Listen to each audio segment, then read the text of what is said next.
말씀 마가복음 15장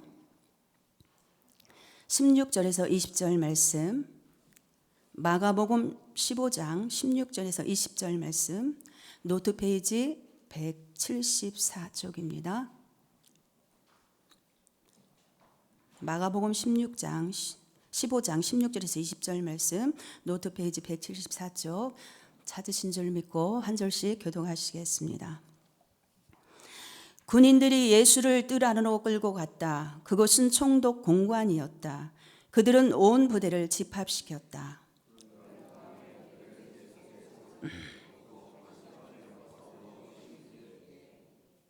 유대인의 왕 만세하면서 저마다 인사하였다.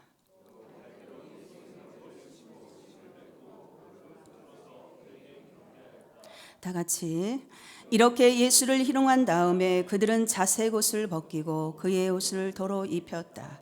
그런 다음에 그들은 예수를 십자가에 못 박으려고 끌고 나갔다. 시간 잠시 본문 말씀을 묵상하는 시간을 갖도록 하겠습니다.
다 같이 비전신앙 보시겠습니다.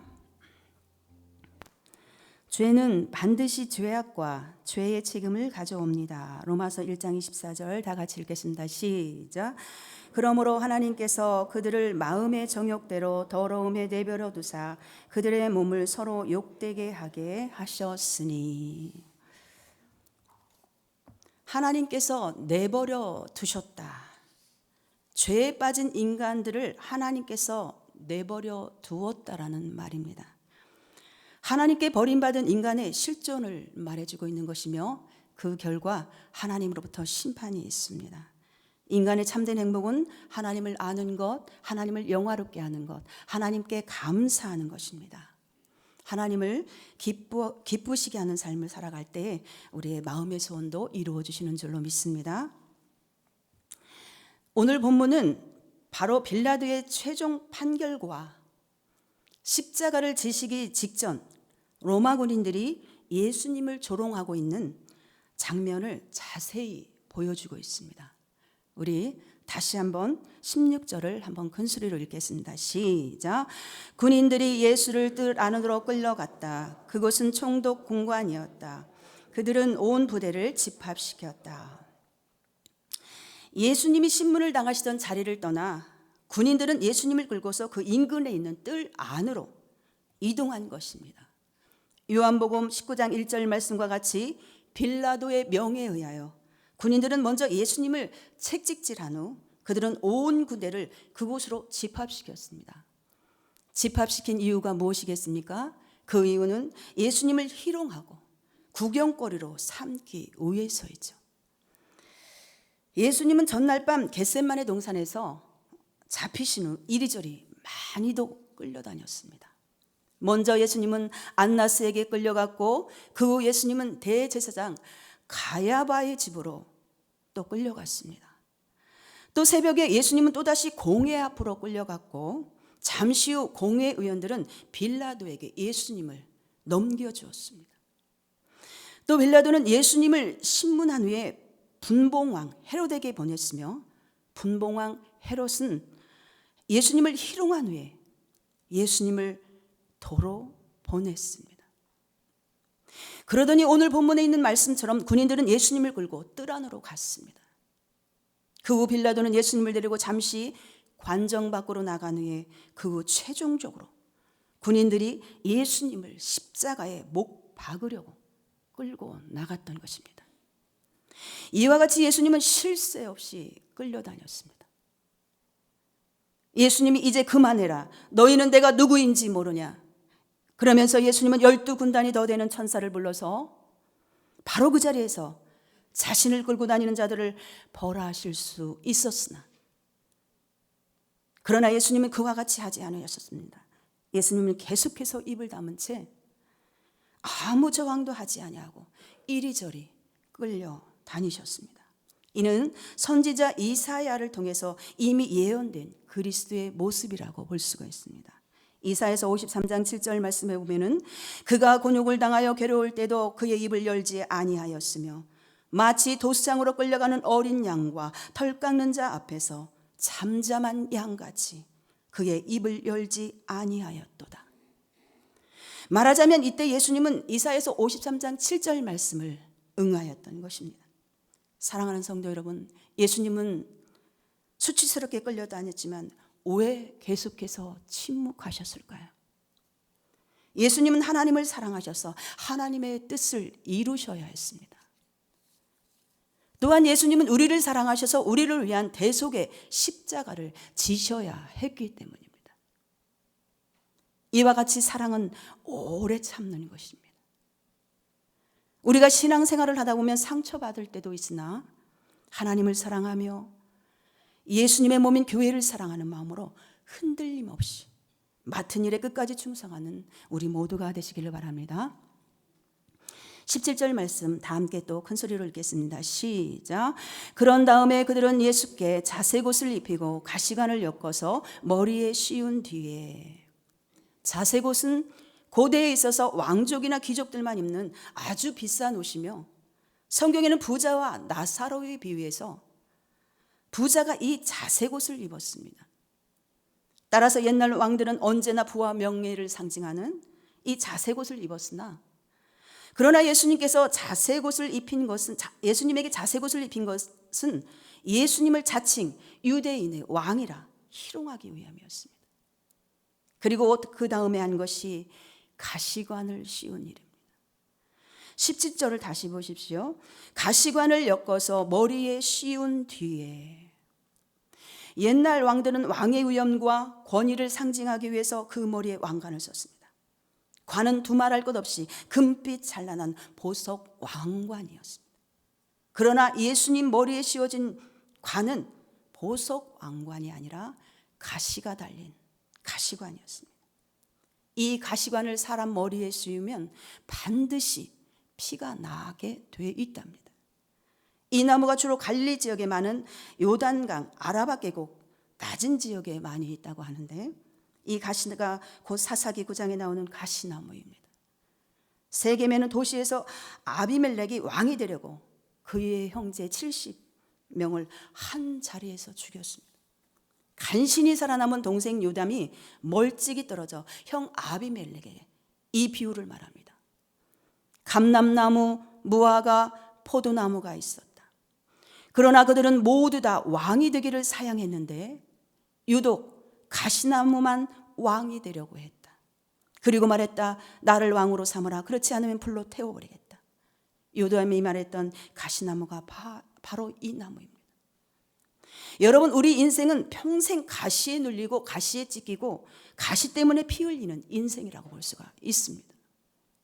인간은 이 땅에 창조되고 타락한 후 한순간도 예외 없이 가시로 고통받아온 것을 아십니까? 아담과 하와가 죄를 범죄한 후 에덴에서 쫓겨난 후에 산 땅은 가시와 엉겅퀴의 땅이었습니다. 하지만 하나님이 처음 창조된 에덴은 아무런 가시와 엉겅퀴가 없었습니다. 하나님이 처음 지으신 에덴은 가시 한 점 없는 아름다운 에덴이었습니다. 그런데 언제부터 가시가 시작되었습니까? 죄를 범한 후부터입니다. 창세기 3장 17절에서 18절 말씀에 보면 땅은 너로 인하여 저주를 받고 너는 종신토록 수고하여야 그 수산을 먹으리라. 땅이 내게 가시덤불과 엉겅퀴를 낼 것이라. 놀랍게도 가시와 엉겅퀴는 죄를 지은 인간에게 심판으로 주어졌습니다. 가시와 엉겅퀴가 자연을 지배하자 그렇게 아름답던 자연은 싸움과 착취의 대상이었습니다. 인간은 기근과 싸워야 했고 지진과 싸워야 했고 태풍과 싸워야 했습니다. 엊그제 일본에서도 5.7의 지진과 태풍으로 인해서 많은 피해가 있더라고요. 죄로 인해 생긴 가시와 엉겅퀴가 온 세상을 고통스럽게 하고 있다는 겁니다. 자연만 괴롭히는 것이 아닙니다. 인간의 몸을 병들게 하고 마음을 상처로 얼룩지게 하고 우리의 영혼을 파괴하고 있습니다. 얼마 전에 TV를 보았는데 요즘에 소아암 환자들이 그렇게 많다고 합니다. 어린아이들이 무균실에 갇혀 머리가 빠진 채 힘든 투병 생활을 하고 있는, 아무리 생각해봐도 이해가 가지 않지만 죄로 인해 세상이 당하는 가시 중에 하나인 것은 분명합니다. 요즘 얼마나 많은 성폭행이 우리의 몸과 마음에 상처를 입히는지, 심지어 어느 곳에는 40대 남자가 초등학생을 성폭행하려고 초등학교에 들어간 일이 있습니다. 최근 이춘재 화성 연쇄살인 사건 14건, 성범죄는 30건, 충격적인 사건을 접했습니다. 또 얼마 전 미국에서는 미국판 이춘재 자백한 93건 살인 중에 50건이 사실로 확인되었다는 최근 기사를 본 적이 있습니다. 정말 믿고 싶지 않습니다. 그러나 현실입니다. 부인할 수 없는 인생 가시입니다. 이 가시가 얼마나 많으면 그렇게 하나님을 사랑하는 사도 바울에게도 있었습니까? 그것이 육체의 가시든 정신적 가시든 마음의 가시든 영적인 가시든 우리가 세상에 사는 한 이 가시를 피할 수 없더라는 거예요. 문제는 이 가시를 어떻게 바라보고 어떻게 이길 것이냐입니다. 예수님이 쓰신 가시가는 세상에서 우리가 당하는 모든 고통입니다. 이 가시, 예수님이 가시로 가시를 이긴 것처럼 우리는 이미 이겼고 앞으로도 이길 것입니다. 우리가 하나님의 자녀로서 이 가시를 이기면서 사는 저와 여러분 되시기 바랍니다. 18절 말씀 큰 소리로 다시 읽겠습니다. 시작. 유대인의 왕 만세 하면서 저만 다 인사하였다. 마태복음 27장 29절 말씀을 보면 군인들이 예수님 앞에서 무릎을 꿇었습니다. 이것이 바로 오늘 본문에서 말씀하시는 경례의 동작입니다. 그들은 예수님을 왕처럼 꾸몄습니다. 그런 후 이제는 그들 왕 앞에 나온 듯이 무릎을 꿇어 경례를 했습니다. 그러면서 그들은 예수님에게 만세를 불렀습니다. 유대인의 왕 만세. 개역개정에서는 유대인의 왕이여 평안할지어다. 당시 사람들은 가이사 앞에 나갈 때도 가이사 앞에 경례하며 만세를 불렀습니다. 가이사여 평안할지어다. 그것을 흉내내며 군인들은 예수님에게 인사를 했던 것이죠. 그들이 예수님을 왕처럼 꾸민 것도, 또한 그들이 예수님에게 경례하며 만세를 부른 것도 다 예수님을 희롱하기 위해서였습니다. 다음 절을 보면 그들의 본색이 여실히 드러나게 되어 있습니다. 19절을 다 함께 읽겠습니다. 시작. 또 갈대로 예수 머리치를 채고 침을 뱉고 무릎을 꿇어서 그에게 경배하였다. 오늘 본문 말씀처럼 어떤 군인들은 갈대로 친 후에 침을 뱉기도 했습니다. 그런 후에 그들은 다시 한번 무릎을 꿇고 절을 했습니다. 예수님은 만왕의 왕이시며 만주의 주이십니다. 예수님은 하나님이십니다. 그들은 예수님을 가짜 왕처럼 여기면서 온갖 방법으로 예수님을 희롱하며 괴롭혔던 것이죠. 히브리서 12장 2절 말씀에 보면은 믿음의 주요 또 온전케 하시는 이인 예수를 바라보자. 그는 그 앞에 있는 기쁨을 위하여 십자가를 참으사 부끄러움을 개의치 아니하시더니 하나님 보좌 우편에 앉으셨느니라. 예수님은 앞에 있는 기쁨을 위하여, 예수님은 앞에 있는 기쁨을 위하여 모든 희롱을 참으셨어요. 사랑하는 성도 여러분, 속상한 일을 당하셨습니까? 그럴지라도 분풀이하거나 원수 갚을 생각을 접으십시오. 예수님은 억울한 일을 당하셨기 때문에 우리의 속상한 심정을 다 아십니다. 예수님 앞에 있는 기쁨을 위하여, 예수님처럼 우리의 앞에 있는 기쁨을 위하여 모든 것들을 참아내시기 바랍니다. 참는 것이 결국 이기는 것이죠. 속상한 일을 당해도 예수님을 생각하며 잘 참고 이겨내시기 바라며 예수 안에서 위로받고 참된 기쁨과 평화를 누리는 우리 모두가 되시기 바랍니다. 20절 말씀 큰 소리로 읽겠습니다. 시작. 이렇게 예수를 희롱한 다음에 그들은 자색 옷을 벗기고 그의 옷을 도로 입혔다. 그런 다음에 그들은 예수를 십자가에 못 박으려고 끌고 나갔다. 희롱을 다한 후 그동안 군인들은 예수님은 채찍질하고 가시관을 씌웠으며 갈대로 머리를 쳤습니다. 또한 그들은 예수님을 왕으로 꾸미고 갖가지 희롱을 했습니다. 예수님은 신체적으로나 정신적으로 엄청난 고통과 수모를 당했습니다. 20절에 보면 자색 옷을 벗기고 도로 그의 옷을 입히고 했는데, 군인들은 그들이 예수님에게 입혔던 자색 옷을 벗기고 본래 예수님이 입었던 옷을 도로 입혔습니다. 그런 동안 예수님은 또다시 극심한 고통을 겪어야 했습니다. 오늘 본문은 이와 같이 끝맺음을 합니다. 십자가에 못 박으려고 끌고 나갔다. 십자가에 못 박으려고 끌고 나갔다. 군인들은 예수님을 빌라도의 관정으로 끌고 나간 후에, 그리고 이어서 그들은 예수님을 성 밖에 있는 골고다로 끌고 나갔습니다. 그곳에서 예수님을 십자가에 못 박기 위해서였습니다. 사랑하는 성도 여러분, 예수님은 이리저리 끌려다녔지만 심한 고통을 겪으시고 온갖 희롱을 당하셨습니다. 그러나 오늘 본문에서 보는 것처럼 예수님은 단 한 차례도 입을 열지 않으셨습니다. 예수님은 우리를 위하여 묵묵히 십자가의 길을 걸으셨습니다. 베드로전서 2장 21절 말씀과 같이 예수님은 우리를 위하여 고난을 받으셨습니다. 그러면서 예수님은 우리에게 본을 끼치사 그의 자취를 따라오게 하셨죠. 오늘 본문에서 예수님은 그의 자취를 따라오게 하시려고 우리에게 어떤 본을 끼치셨습니까?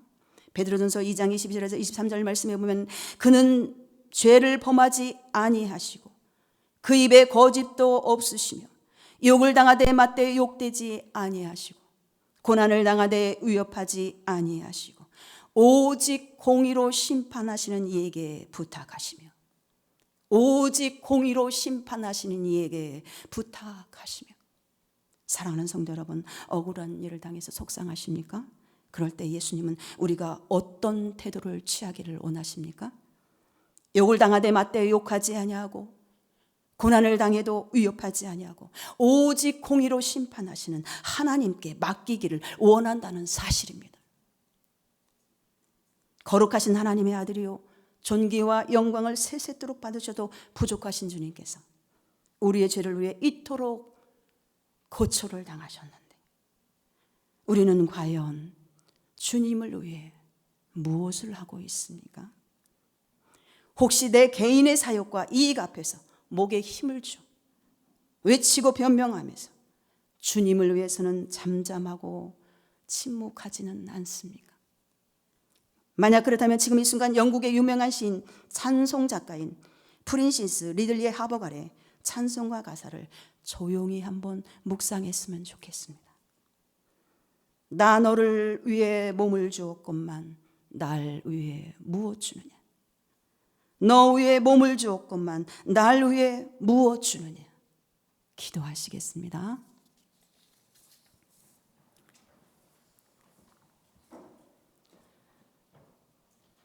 사랑의 주님, 감사합니다. 이 시간 원하는 것은 예수님은 앞에 있는 기쁨을 위하여 모든 희롱을 참으셨던 것처럼 예수님을 생각하며 오늘 하루의 삶 가운데에도 억울한 일을 당해도 잘 참아내고 이겨내게 하셔서 예수님 안에 위로받고 참된 기쁨과 평화를 누리기를 원하고 바라고 기도하며 결단합니다. 주여 받아주시옵소서.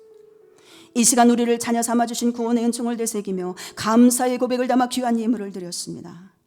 우리의 삶의 주인도 주님이시오 물질의 주인도 주님이심을 고백하며 기쁨과 감사함으로 자원함으로 드리오니 주의 뜻대로 귀하게 사용하여 주시옵소서. 우리를 구원하시기 위해 고난받으신 예수님의 이름으로 간절히 기도했습니다. 아멘. 우리 결단 찬양하시면서 예물을 드리도록 하겠습니다.